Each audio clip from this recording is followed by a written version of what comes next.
Welcome to Footsteps. I'm Rachel. And I'm Sarah. And Tassie has decided to help us again this week. This week we're going to be looking at David and Goliath. All day, David was out in the hills looking after his father's sheep. Sometimes one of them strayed and he went after it and brought it back. Sometimes a hungry jackal, even a bear or a lion, tried to carry off one of the flock. Then David needed all his strength and skill to beat the wild animal off and rescue the sheep. But most of the time there was little or nothing to do except move the sheep on now and then. But David wasn't bored. He practiced with his sling until he was a crack shot, and he played his harp, often singing songs he made up for himself. People often stopped to listen to his playing because it was something special.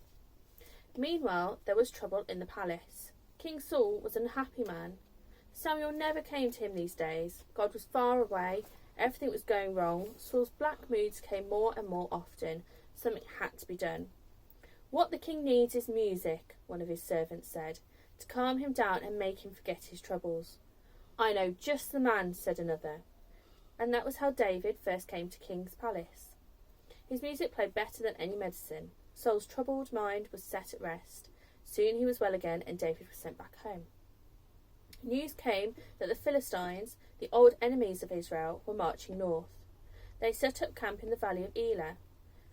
The Philistines' army was on one side of the valley, the Israelite army on the other, and a little brook ran between them. The Philistines had a secret weapon. His name was Goliath, a great giant of a man, 10 feet tall. The shaft of his spear was as thick as a man's arm. Day after day, Goliath walked proudly to and fro, shouting and jeering. Where is the captain of Israel? Let him come out and fight me if he dare. But no one did. They were all much too afraid. 3 of David's brothers were soldiers in Saul's army, and David was sent with food to see how they were. He arrived one day just in time to hear Goliath's threats. Who is this man, said David, to defy the armies of living God? Let me go and fight him. The soldiers only laughed. But when Saul heard of it, he sent for David. You are just a boy. What chance do you have against the great warrior? I have fought lions and bears that attacked the sheep. God was with me then, he will be with me now. Very well, said the king. Go, and God be with you. He gave David his sword and dressed him up in his own armour. But David couldn't even walk in it. I can't fight with all this on, he said, and he took it off again. He picked up his shepherd's stick and sling. He chose 5 smooth stones from the brook and put them in his bag. Then he went out to fight Goliath. When Goliath saw him coming, he laughed till his sides ached. Is this your champion? He jeered at the Israelites. But David said, Today God will give you into my hands, then everyone will know that there is a God in Israel. He took the stone from his bag and fitted it into his sling. The stone flew like a rocket. It hit Goliath on the forehead with such a force it pierced his skull. David ran up to him, took Goliath's sword from its sheath, and cut off the giant's head. The Philistines' army gave a great cry. Then they all turned and ran, with the Israelites in hot pursuit. The battle was won. For our craft today, we're going to make David's sling. Going to use some lollipop sticks, put PVA glue on them,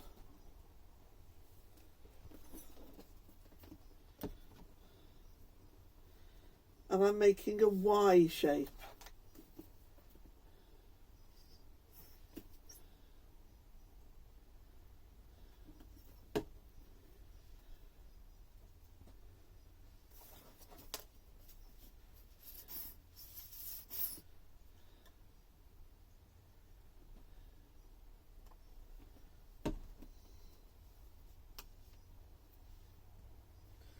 And then I've got a little bit of string, which I'm going to put across.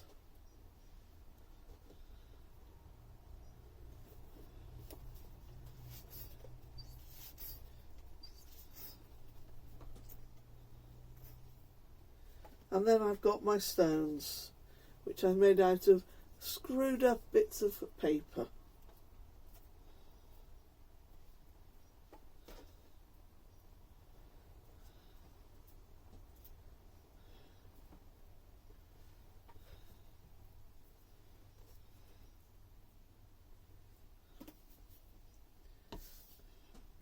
Now I'm going to write on here, and it says, for the battle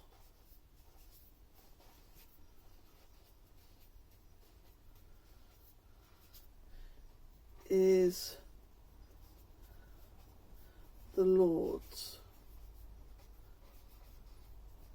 That comes from 1 Samuel chapter 17 verse 47.